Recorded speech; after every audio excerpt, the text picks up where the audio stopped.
제가 예전에 이제 섬기던 교회에서 이제 교구를 담당할 때 이제 교구에는 여러 소모임이 있습니다. 소그룹이 있는데 그 소그룹을 섬기는 분들을 순장님이다라고 이야기를 했는데 그 순장님들 모임 가운데 제가 이런 질문을 드린 적이 있습니다. 하나님께서 우리 순장님들을 교회의 성도로 부르신 이유와 목적이 무엇일까요? 제가 이런 질문을 던졌을 때 가장 많이 나온 답이 바로 무엇이냐? 바로 선한 일을 행하려고 우리를 부르셨습니다. 그러니까 선한 일을 하기 위하여 하나님은 우리를 당신의 성도로 불렀습니다. 이렇게 답을 하셨어요. 그리고는 나온 또 다른 답은 무엇이냐? 교회를 섬기기 위하여 우리를 부르셨다. 물론 이건 제가 바라고 듣기를 바랬던 정답은 아니었습니다.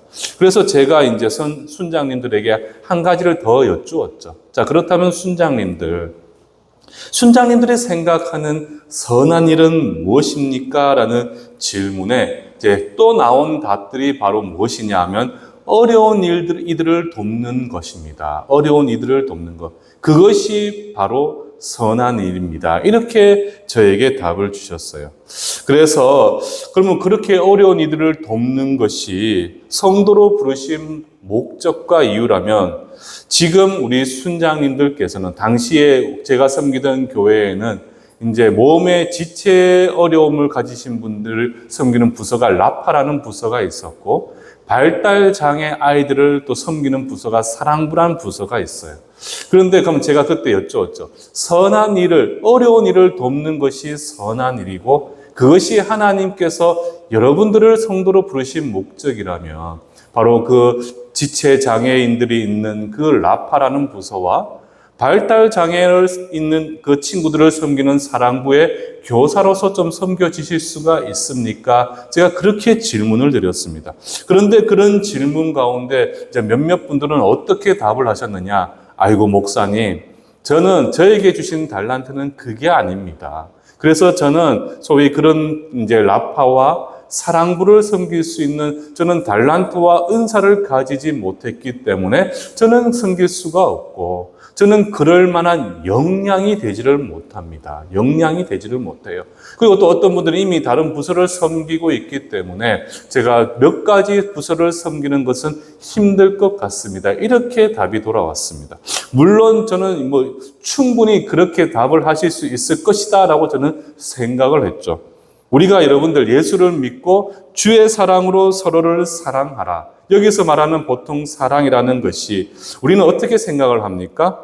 뭔가 우리와 비슷하고 상황과 처지가 비슷한 수준일 때 할 수 있는 것이지 정말 나와 다른 이들을 향한 사랑은 소위 우리가 하는 것이 아니라 책이나 간정에서 하는 그러한 사람들만의 섬기는 사랑이 아닌가. 우리는 그렇게 생각할 때가 너무나 많다는 사실이죠. 물론 이것은 제가 다른 일을 섬기는 분들에 대해서 비난하거나 비판하고자 하는 것이 아니라 그 섬김도 너무나 귀한데 우리가 이제 소위 말하는 섬기는 일이 어려운 일을 위해서 어려운 일을 섬기는 것이 정말 우리를 부르신 목적이라고 한다면 우리가 그 가운데서 우리가 무엇까지를 섬길 수가 있어야 되는가라는 것을 곰곰이 생각을 해보자라는 사실이죠.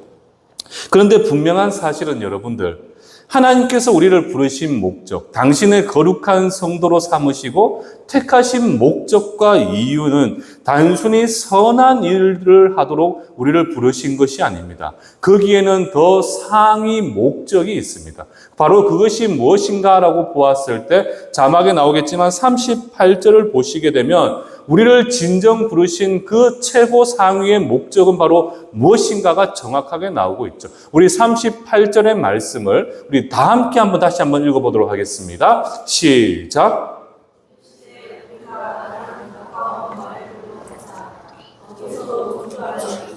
내가 이를 위하여 왔노라 하시고. 보십시오. 그러니까 예수께서 이 땅에 오신 목적, 우리가 교회의 거룩한 성도로 부르심을 받은 그 목적은 바로 무엇 때문입니까? 하나님의 나라를 선포하기 위하여.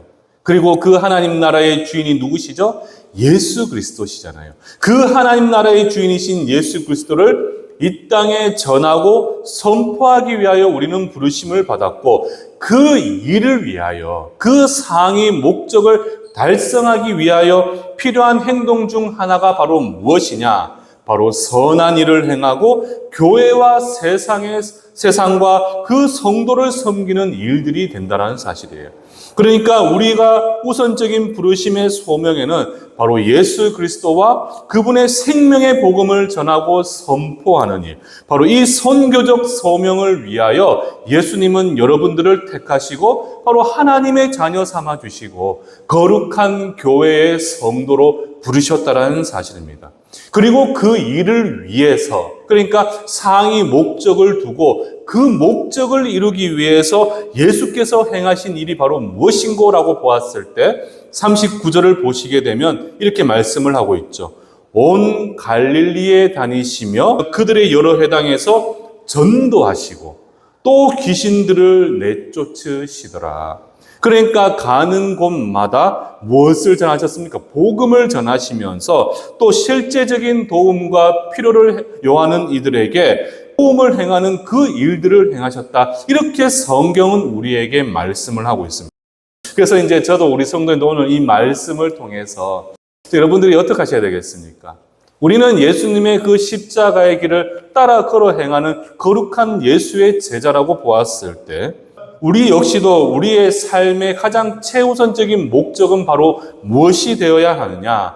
바로 전도, 바로 예수의 복음을 전하고 예수 그리스도를 선포하고 그렇게 생명을 전하는 삶을 살아가야 하고 또 이를 위해서 내가 할 수 있는 최선으로 상대를 섬기고 또 돕고 그 일에 우리는 매진할 수가 있어야 한다는 사실이에요. 그런데 여러분들, 상위 목적이 있고 그 일을 위하여 우리가 선한 일을 행하는데 여러분들, 우리가 이제 그런 일을 하려고 하면 앞에서 제가 예를 들었던 것처럼 우리가 그럴 만한 능력이 안 되고 그럴 만한 역량이 안 되고 우리가 너무나 부족할 때가 많죠. 그런데 우리가 하나님의 거룩한 사명을 감당하는 것은 여러분들 내 힘과 능으로 하는 것이 아닙니다. 그 일은 바로 누구를 은혜를 통해서 감당할 수가 있느냐? 그것이 전도든 또 전도를 목적으로 하는 선한 수고를 행하든 그 모든 일은 바로 나의 힘과 능이 아니라 바로 나의 능력 되시는 하나님의 은혜를 통해서 우리는 그 일들을 감당할 수가 있는 거죠. 그래서 여러분들이 꼭 이것은 기억을 하셨으면 좋겠어요. 우리 성도님들께서 교회를 섬기시다 보면 처음에는 하나님께서 주신 그 감동을 쫓아서 열심을 다해서 섬깁니다. 그런데 섬기다 보면 여러분들 때로는 그 일이 과중하게 나에게 주어질 때도 있고 내 역량을 넘어서는 같은 그런 일들로 보여질 때가 있죠. 그러다 보면 여러분들 어떻습니까? 시간이 흐르다 보면 저희 목회자들도 그래요. 매너리즘에 빠질 때도 있고 번아웃에 빠질 때도 있고 그러다 보면 하나님께서 기쁨으로 주신 그 사명이 나에게는 무거운 짐이 될 때가 너무나 많다라는 사실이에요. 그러다 보면 여러분들 기쁨으로 시작했던 그 사역과 사명들이 때로는 이제 내가 이렇게까지 이 일을 감당해야 되나, 때로는 하나님 앞에 원망이 생길 수도 있고 여러분들은 잘 모르시겠지만 성도님들의 교회를 섬기다가 이제 교회를 옮기시게 되는 가장 큰 주된 요인 중에 하나가 그 섬김 과정 가운데서 받았던 그 어려움, 그 십자가의 무게를 견디지 못해서 다른 교회로 옮기시게 되는 그런 일들이 너무나 비일비재하게 일어나고 있죠. 그래서 여러분들이 기억하셔야 되는 것은 그 모든 일들은 다 내가 할 수 있을 것이다 생각하고 내 힘으로 그것을 하려고 하다 보니까 그런 어려움에 봉착하게 되는 겁니다. 그러나 우리가 교회에서 주어진 그 사명을 감당할 때 그것을 내 힘으로 감당하는 것이 아니라 바로 하나님의 능력을 덧입어서 그 일을 감당한다면 우리는 그 일을 온전히 수행하며 그 섬김을 감당할 수가 있게 되는 거죠. 그 사실을 정확하게 보여주는 것이 바로 무엇이냐? 바로 35절로 우리가 앞으로 돌아가서 35절을 보시게 되면 예수님께서는 항상 그 하루의 시작을 무엇으로 시작을 하셨다고 이야기를 합니까? 무엇으로 시작을 하셨죠? 바로 새벽에 일찍 한적한 곳. 여기서 한적한 곳은 무엇이겠습니까, 여러분들? 나의 온 마음과 그 신경을 하나님께만 집중할 수 있는 곳, 바로 그곳에 나아가서 예수님은 기도로서 하나님 앞에 나아가는 시간을 가졌다라는 사실이에요. 그러니까 예수님께서 각 회당에 다니시며 전도하시고 그들의 필요를 요하는 모든 요하는 필요를 다 채워주시고 그들을 섬기시는 과정 가운데서 그는 스스로 자신의 힘을 의지하시는 것이 아니라 무엇을 의지하셨느냐? 하나님의 은혜와 하나님의 도우심을 구하시면서, 그래서 하루의 시작 가운데 하나님께만 온 신경을 집중할 수 있는 한적한 곳에 나아가서 그는 하나님께 기도를 하면서 하나님과의 인적인 교제와 그 만남의 시간을 가지셨다라는 거죠. 그래서 여러분들 기억하셔야 되는 것은 이 기도라는 것은 결국 성도로 하여금 세상에, 나 안에 있는 세상의 것을 비우게 만드는 것이 기도입니다. 그러니까 내 안에 있는 세상의 모든 정욕과 생각과 관념들을 다 비우고 주님의 은혜를 성찰하면서 또 동시에 내가 가야 할 길을 거침없이 가고 또 내가 해야 될 그 일을 묵묵히 해낼 수 있는 그 힘을 얻는 것이 바로 무엇이냐? 바로 이 기도를 통해서 성령의 은혜와 도우심을 통해 우리는 그 힘을 충당할 수가 있게 되는 거죠. 그래서 따라서 여러분들, 우리의 삶에 오늘 하루도 살아갈 이 힘은 바로 기도를 통해서 하나님과의 인격적인 교제와 만남을 통해 얻기 때문에 여러분들 오늘 이 말씀을 듣고 이제 댁에 돌아가시면 무엇을 하셔야 되겠습니까, 여러분들? 식사 준비를 하셔서 밥을 먹고 또 우리가 육적인 에너지를 채우는 것도 중요하지만 여러분들 댁에 돌아가셔서 가장 먼저 하셔야 될 것은 성경을 피셔서 육의 양식뿐만 아니라 영의 양식을 먹으면서 그 영의 양식의 주인이신 예수 그리스도와 기도를 통해서 인격적인 만남과 교제의 시간을 가지게 될 때 여러분들의 모든 근심과 염려와 두려움이 하나님의 위로하심으로 회복되어질 뿐만 아니라 내가 걸어가야 되는 모든 길 가운데 앞서 행하시는 하나님의 놀라운 계획들을 우리는 그 기도를 통해서 온전히 가슴에 품게 되는 놀라운 역사를 누릴 수가 있게 되는 거죠. 그러니까 오늘 하루뿐만 아니라 내일과 매일의 삶에 그 살아갈 수 있는 힘은 우리는 무엇을 통해서 얻을 수가 있게 되느냐? 바로 이 기도를 통해서 우리는 하나님과의 인격적인 교제와 만남을 통해서만 우리는 얻을 수가 있게 되는 것입니다. 그래서 하나님의 뜻이 나의 뜻이 되고 하나님의 나를 통해 이루시고자 하는 거룩한 계획이 내 삶의 최우선적인 목표가 되는 것, 그것을 위해서 우리는 무엇에 매진하셔야 되느냐? 바로 기도의 시간을 가지셔야 된다는 거예요. 그래서 여러분들 어떻게 하셔야 되겠습니까? 이제 새벽에 이제 날씨 더우시잖아요. 근데 밤에 여러분들 꼭 깨시지 않습니까? 더우셔가지고. 자다 보면 진짜 이런 날씨에는 깨요. 자, 그런데 깨면 아이고 에어컨을 틀고 좀 더 자자 하시기보다는 여러분들 어떻게 하셔야 되겠습니까? 그 시간에 새벽에 나오셔서 함께 기도하신다면 새벽을 기도로 밝히게 될 때 우리 하나님은 정말 누구도 찾지 않는 곳 그 이른 시간에 당신을 찾으러 온 그 백성들을 향해서 베푸시는 은혜는 여러분들 내가 생각하는 이상의 것으로 하나님께서는 은혜로 채워주시게 되는 거죠. 그래서 오늘 예수님께서 정말 그 수많은 사역들을 감당함에 있어서 그 힘을 얻었던 것이 바로 기도를 통해 하나님과의 교제였다는 것을 우리가 기억한다면 여러분들도 어떻게 하셔야 되느냐? 매일의 삶 가운데 기도를 통해서 하나님께서 허락하시고 제공하시는 그 힘과 능력을 덧입어서 정말 복음을 전하고 그 복음의 주인이신 예수 그리스도를 선포하고 그리고 그 일을 위해서 마땅히 우리가 해야 될 그 선한 일을 우리는 온전히 감당할 수가 있어야 될 것입니다. 그리고 여러분들 우리가 이제 이어서 계속 말씀을 보시게 되면 이제 예수님께서 이제 우리 오늘 본문의 후반부 쪽이죠. 이제 예수님께서 여러 사역을 하시게 됩니다. 귀신을 쫓으시고 중풍병자를 낫게 하시고 눈먼 자를 눈뜨게 하시는 일들도 있습니다. 그런데 여러분들이 좀 주목하셔야 되는 것은 신약의 말씀을 보실 때 말씀을 보실 때, 복음서를 보실 때 이제 예수님께서 참 많은 사역들을 하셨잖아요. 거기에서 우리가 주목해야 될 특별한 사역이 하나가 있는데 그게 바로 무엇이냐? 오늘 본문에 나오는 이제 나병 환자를 깨끗게 하신 사건입니다. 나병 환자를 깨끗이 한 사건. 여러분, 왜 이 사건이 중요한 줄 아십니까? 예수님께서는 당시에 유대인들은 예수님을 어떻게 생각을 했느냐? 바로 그리스도라고 생각을 했지만 그들은 육적인 구원자만을 생각을 했어요. 그래서 소위 선지자와 같은, 엘리야와 같은 선지자인가?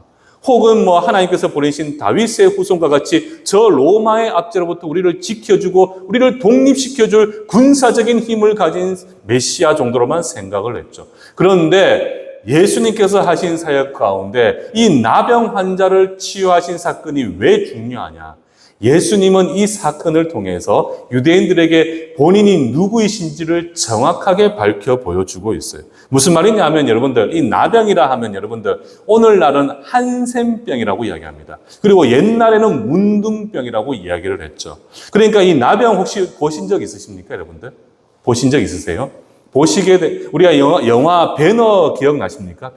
배너라는 영화를 보게 되면 그 주인공의 어머니와 여동생이 나중에 이제 나병에 걸려가지고 그들 어떻게 합니까? 따로 격리되어 동굴에서 세상의 빛을 피해서 사람들의 낯을 피해서 숨어 살아가는 모습을 보았잖아요. 근데 나병은 저는 직접 본 적이 있어요. 나병을 보게 되면 어떻냐? 온몸에 여러분들 막 진물이 막 나옵니다. 온몸에 종기처럼 막 나와서 진물이 흐르고 이제 살과 뼈가 녹아간다는 느낌을 많이 받게 돼요. 그만큼 어떻게 보면 참 일반적으로 당연하게 다가가기 힘들고 소위 세상 사람들로부터 외면과 멸시천대를 받던 이들이 바로 누구였느냐? 나병 환자들이었죠. 그러니까 고대 사회뿐만 아니라 현대에서도 여러분들 잘 아시는 소록도, 잘 기억하시죠? 우리 손양은 목사님께서 섬기셨던 거. 예전에 손양은 목사님은 그 소록도에서 나병 환자분들을 어떻게 섬겼느냐?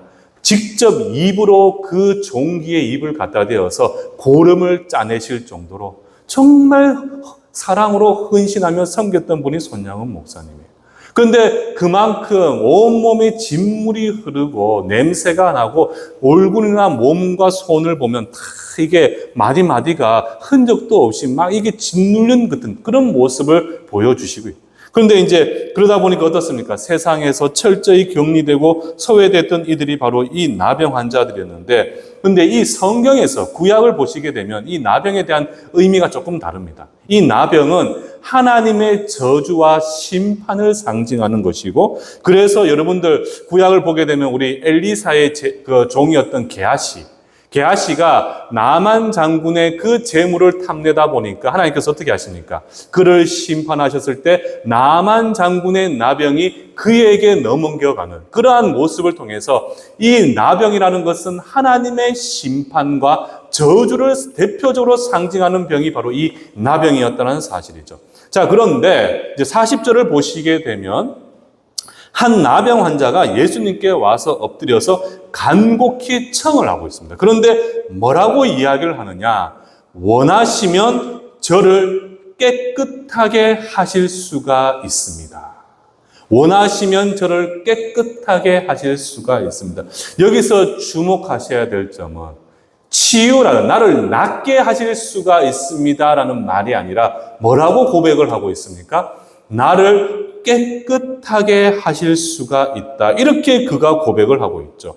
여러분들, 왜 치유라는 말 대신 깨끗하게 하다는 말을 사용했을까라고 우리가 한번 질문을 던져볼 수가 있지 않겠습니까?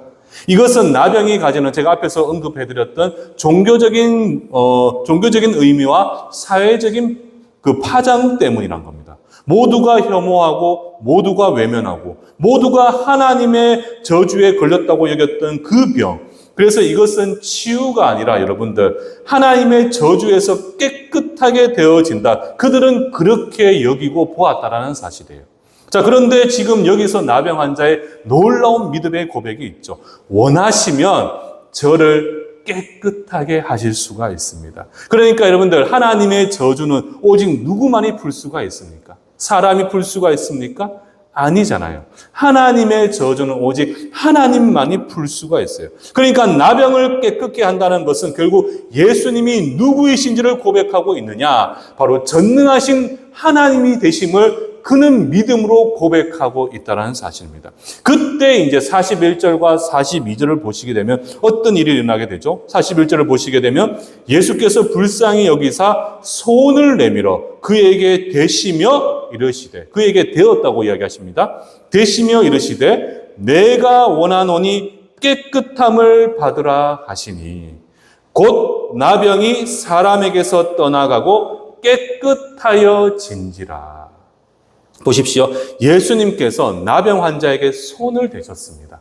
원래 법적으로는 손을 댈 수가 없습니다. 율법적으로는. 그런데 손을 대시면서 그가 하신 고백이 바로 무엇이냐? 내가 원하노니 깨끗함을 받으라 했을 때 그 나병이 어떻게 되었습니까? 그 사람에게서 떠나가고 깨끗하여졌다. 나음을 받았다라고 고백을 하지 않고 깨끗하여졌다. 이렇게 성경은 기록하고 있죠. 그러니까 지금 예수님은 단순히 병을 치유하신 것이 아니라 모든 이들로 하여금 당신이 누구이신지를 직접 우리에게 증명해 보여주고 계신 겁니다. 바로 나병 환자와 접촉하는 것은 이제 레위기에 나오겠지만 13장 45절과 46절을 우리가 이어서 보게 되면 율법에서 그를 만지는 것은 금하고 있습니다. 그럼에도 불구하고 직접 그를 만지셔서 치료하셨다는 것은 결국 그 율법의 주인이 누구이심을 고백하고 계신 겁니까? 바로 내가 이 율법의 주인이다라는 사실을 말씀하고 계신 거죠. 그러니까 바로 예수 그리스도, 예수님께서 바로 이 율법의 주인이 되시고 모든 병을 깨끗하게 하실 수 있는 전능하신 하나님 되심을 바로 이 나병 환자를 치유하시는 그 과정 가운데 정확하게 우리에게 보여주고 계신다는 사실입니다. 저는 이 부분에서 여러분들 한번 주목하셔야 될 것은 예수께서는 보십시오. 스스로 당신이 누구이신지를 우리에게 또 세상 가운데 증거해 보여주셨습니다. 그분은 하나님이시고 그분은 만물을 창조하셨을 뿐만 아니라 바로 백성들에게 허락하신 그 율법의 주인이 바로 누구시냐? 우리의 예수님이 되시는 거죠. 그러니까 예수님께서 이 땅에 오셨음을 통해서 사도 바울은 뭐라고 고백을 합니까? 바로 율법의 마침이 되었다라고 말씀을 하잖아요. 율법의 완성과 그 마침이 곧 예수 그리스도이심을 고백했듯이 예수님은 바로 이 율법의 주인이시며 곧 전능하신 하나님 되심을 우리에게 증거해 보였습니다. 그러니까 여러분들 우리가 이 사실을 보았을 때 우리 역시도 어떠한 삶을 살아야 되겠습니까? 이 땅 가운데서 거룩하신 하나님의 백성임을 우리는 스스로 부끄러워하며 숨기는 것이 아니라 세상 가운데 당당하게 그것을 밝혀 보이면서 삶을 통해서 여러분들의 삶을 통해서 주의 영광을 세상 가운데 증거하는 삶을 여러분들이 살아가실 수가 있어야 되는 거죠. 제가 요즘에 참 안타까운 것은 저도 얼마 전에 제가 영상을 봤어요. 유튜브 영상을 하나 봤는데 요즘에 우리 여러분들 성경책 손에 안 들고 다니시죠? 그렇지 않습니까? 물론 태블릿도 발달하고 핸드폰에 앱도 있지만 예전만치 저희들이 성경책을 잘 들고 다니지를 않습니다. 그리고 어딜 가도 우리가 그리스도인이라는 것을 잘 티를 내지를 않잖아요. 그 이유가 뭐겠습니까? 세상이 우리를 바라보는 시선이 두렵고 그로 인한 부끄러움 때문에 잘 그렇게 하지를 못해요. 근데 제가 얼마 전에 어떤 영상을 하나 봤는데 그 영상에 어떤 한 피자 가게의 주인 되시는 분이신데 그 피자 가게 이름이 뭔 줄 아십니까? 할렐루야 피자입니다. 할렐루야 피자. 아시는 분 아시죠? 할렐루야 피자. 와, 제가 놀랐어요. 상호명이 할렐루야 피자예요. 그런데 그분이 손님들이 들어오잖아요. 근데 손님들이 교회 다니신 분들은 오시진 않을 거 아니에요. 그런데 그 손님들이 오셨을 때 그분이 뭐라고 첫 인사를 하느냐? 할렐루야라고 인사를 합니다. 웬만한 교회 안 다니시는 분도 이 할렐루야라는 단어가 교회 용어라는 건 다 알고 있잖아요.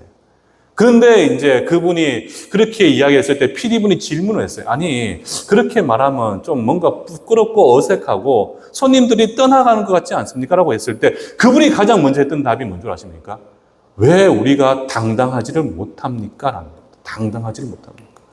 예수님께서는 스스로가 이 나병 환자를 치유하심을 통해서 바로 내가 전능하신 하나님이시며 이 율법의 주인 되심을 증거하셨는데, 그분은 우리를 위하여 죽기까지 사랑하심을 통해 그 보혈의 은혜로 우리는 하나님의 자녀가 되었잖아요. 우리는 소위 그리스도인이라는 이름이 우리 앞에 호칭처럼 붙지 않습니까? 그런데 생명을 전하고 하나님의 거룩한 백성인 우리가 왜 이 세상에서 그 사실을 부끄러워합니까? 우리는 당당할 수 있어야 됩니다. 그렇게 고백을 하시더라는 거죠. 제가 그 영상을 보면서 충격을 받았어요. 야, 요즘 시대에 감히 목회자인 우리도 그렇게 잘하지는 못하는데 정말 성도님께서 상호명뿐만 아니라 인사말에서도 그렇게 외치시면서 그리스도인이 얼마나 자랑스러운지를 선포하고 계시는 그 모습을 보면서 우리도 좀 그러한 모습을 닮아가야 되지 않을까, 저는 그런 생각이 들었어요. 여러분들, 예수님께서는 보십시오, 나병 환자의 몸에 직접 손을 대셨습니다. 여러분들, 이거는 율법의 금기를 넘어서서 보통 그 시대는 이 나병이라는 것이 전능성이 있다고 생각을 했기 때문에 누구도 손을 댈 수가 없었어요. 그럼에도 예수님은 어떻게 하셨습니까? 만병을 치유하실 수 있는 분이 하나님이시잖아요. 그러니까 그분은 직접 몸에 손을 대고 그 병을 깨끗게 하심을 통해서 바로 전능하신 하나님이라는 사실을, 또 율법의 주인이라는 사실을 우리에게 보여주셨듯이, 저 세상으로 하여금 내가 하나님이라는 사실을 보여주셨듯이 그 하나님의 거룩한 백성이요 교회의 성도로 부르심을 받은 저와 여러분들 어떻게 하셔야 되겠습니까? 바로 앞에서 제가 언급했던 그 분의 모습처럼 우리도 세상 가운데 나는 하나님의 거룩한 백성이요 예수님의 십자가 보혈의 은혜로 말미암아 하나님의 자녀된 그 사실을 우리는 세상 가운데 온전히 당당하게 밝히는 삶을 살아갈 수가 있어야 되는 거죠. 어디에서 내가 무엇을 하든 우리가 주님의 백성으로서 정직과 공의를 삶으로 나타내고 소위 이 땅 가운데 상처받고 고통받은 자들을 외면하고 혐오하고 조롱하는 것이 아니라 예수께서 그리하셨듯이 우리도 불쌍히 그들을 여기면서 그들을 돕고 섬기는 그 가운데서 우리의 삶을 통해 하나님의 사랑이 얼마나 위대하고 교결한 사랑이고 그 사랑이 영원한 생명의 되심을 우리가 삶으로 복음을 전거하게 될 때 그 사랑을 통해서 이 땅의 모든 영혼들이 우리의 수고와 헌신과 희생과 또 전하는 삶으로 전하는 복음을 통해 그들은 예수를 보게 될 것이고 예수를 향해 나아오게 될 것이고 그렇게 교회는 다시 한번 부흥의 불길이 일어날 수가 있게 되는 거죠. 그래서 여러분들 오늘 이 말씀을 통해서 다시 한번 기억하셔야, 가슴에 새기셔야 돼요. 예수님께서 나병 환자의 몸에 대고 손을 대고 바로 그 병을 떠나가게 하심을 통해서 내가 곧 하나님이라는 사실을 증거하셨듯이 그 사실을 부끄러워하지 않고 밝히셨듯이 우리 역시도 매일의 삶 가운데 여러분들의 삶을 통해 예수를 증거하심과 동시에 어디 가서도 여러분 당당하게 밝히십시오. 우리는 누굽니까? 하나님의 택함 받은 자들입니다. 우리에게는 영원한 생명이 주어져 있고 하나님의 십자가 보혈의 구원의 은혜가 주어져 있기 때문에 우리는 저 천국의 시민권을 가진 사람들입니다. 그래서 어디에서 무엇을 하든지 당당하게 하나님의 이름을 밝히고 예수 그리스도를 내 이름 앞에 내세우며 그 삶을 살아갈 수 있는 것. 그것이 바로 오늘을 살아가는 참된 그리스도인의 삶의 모양이 되어져야 되겠죠. 저는 지금도 제 평생의 사역 가운데 비록 짧은 시기였지만 제가 가장 자부심을 가지고 있는 사역을 이야기하라 하면 저는 이전에서 섬겼던 교회에서 사랑부라는 발달 장애를 섬겼던 그 일이 저는 손꼽습니다. 저도 그 당시에는 뭔가가 형식적이고 사람들에게 외식적인 모습, 가식적인 모습을 보였어요. 왜냐하면 목사라는 것은 하나님의 사랑을 전해야 된다. 늘 인내하고 참고 그만 불의에 앞서서 맞서서 하나님의 사랑을 증거하고 하나님의 정의를 증거하는 것. 그러다 보니까 어느 순간부터 저는 제 생각과 행동이 달라질 때가 너무나 많았어요.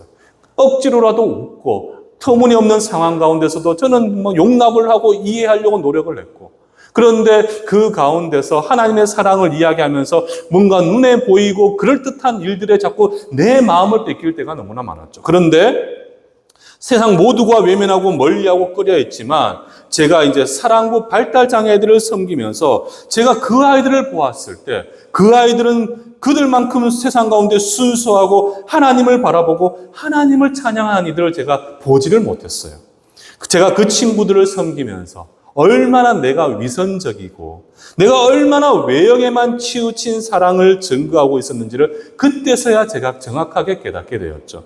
그 아이들을 가르치고 또 그 아이들을 사랑으로 섬길 때 그때서야 저는 뭔가 내가 살아가는 이유, 내가 정말 부르심을 받은 목적에 대해서 다시 한번 깨닫게 되었고, 그래서 제가 그 부서를 마무리하는 타임에 이제 사랑의 밤이라 그래가지고 처음으로 한번 큰 발표회를, 교회 전체적인 행사로 발표를 한번 제가 기획을 해서 했었어요. 근데 그때 이제 사랑부 친구들, 여러분들 발달장애 친구들은 경증 친구들도 있지만 중증 친구들은 정말 여러분들 아마 잘 쉽게 보지를 못하셨을 거예요. 그 친구들은 정말 우리가 그 아이들 섬기는 것이 쉽지는 않습니다. 그런데 이제 그 친구들을 보면 하나님은 모든 이들에게 각각의 달란트를 주셨다라는 것을 제가 그 친구들을 보면서 알게 됐어요. 그러면서 그 친구들이 자신들의 달란트와 은사를 따라서 난타 공연을 준비하고 그림을 그려서 그림 전시회를 하고 음악을 각각의 악기와 그 목소리를 통해서 음악 발표를 하는 모습을 통해서 그 자리에 함께했던 담임 목사님을 비롯해서 모든 성도들이 모두가 마지막에 눈물을 흘리면서 그렇게 하나님께 찬양과 영광과 경배를 올리는 그들을 향해서 하나님께 감사를 고백했고, 또 놀라운 사실은 그런 수고와 헌신과 또 그런 발표를 행하던 그 어린 친구들이 그 행하는 과정 가운데서 하나님을 인격적으로 만나고 그것에 하나님께 영광을 돌리는 모습을 통해서 모든 성도가 눈물을 흘렸어요. 눈물을 흘렸어요. 감동을 받고 눈물을 흘리고 이 일을 행하게 하셨던 하나님께 찬양과 경배와 영광을 올렸고, 그래서 저는 제 인생에 있어서 가장 어떻게 보면 대표적인 사건, 사역에 있어서 사건을 이야기하면 저는 다른 것들도 참 큰 일들이 많았는데 저는 바로 사랑부 마지막 날 섬겼던 그 사랑의 밤, 그 사랑의 밤은 저는 결코 잊을 수가 없습니다. 그래서 여러분들 그 모습을 통해서 하나님께 영광을 돌리는 모습을 보면서 제가 깨달은 것은 다른 게 아닙니다. 편견보다는 생명을 우선시하고 외면보다는 가까이를 행하게 될 때 하나님의 사랑이 더욱더 빛난다라는 사실을 저는 그때 깨닫게 되었죠. 말씀을 마무리하면서요, 사랑하는 우리 충성교회 성도 여러분들, 우리가 무슨 일을 행하든 그 내 행동 하나하나가 그 하나하나를 통해서 주의 사랑을 여러분들이 전하게 될 때 그 사랑은 여러분들 어떤 이들에게는 생명과 같이 빛나게 되는 놀라운 은혜로 주어지게 됩니다. 그리고 그 일을 위해 무엇보다도 주의 사랑을 어떻게 하셔야 되겠습니까? 먼저는 우리 가슴에 새길 수 있어야 되고 모든 일에 주의 뜻을 이루는 삶을 살기 위하여 우리는 부단히 끊임없이 수고하고 노력을 해야 되겠죠. 더 나아가서 여러분들을 부르신 가장 큰 첫 번째 목적은 바로 복음을 전하기 위함입니다. 복음을 전하기. 우리가 이제 예수를 믿으십시오라고 선포할 수도 있겠지만 복음을 전하는 일에는 또 다른 방법 중에 하나는 바로 내 삶을 통해 예수를 증거하는 것.